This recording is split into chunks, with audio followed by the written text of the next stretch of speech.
What's up, everyone? Welcome to Program Your Remote. Today we're doing a battery change on a Mazda Smart Key. This Smart Key is going to take replacement battery CR2025, and we're also going to be using a small flathead screwdriver. So the first thing we want to do is remove the emergency key that's in the bottom of the Smart Key. That's done by pressing this release on the back, and that'll allow the emergency key to slide out like that. And we can just set that to the side. Now what we're gonna do is take our screwdriver and we're gonna run it along this crease right here. And you need to be careful doing this. It's really easy to put nicks and scratches in the case.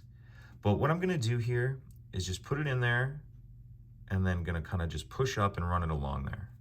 And as I do that, it's kind of popping the case apart. And then once we get the back off, we can see this little cover right here.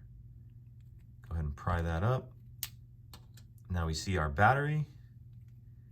You can use your screwdriver to get under the edge a little bit and get that out of there. We'll grab our new battery, and we want to make sure that we're installing that with the plus side up,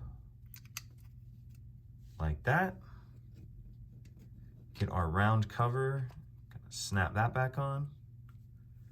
We'll grab the back of the case,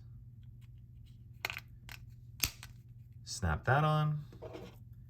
Put our emergency key back in, and that's it. It's pretty simple. If you have any questions, please let me know.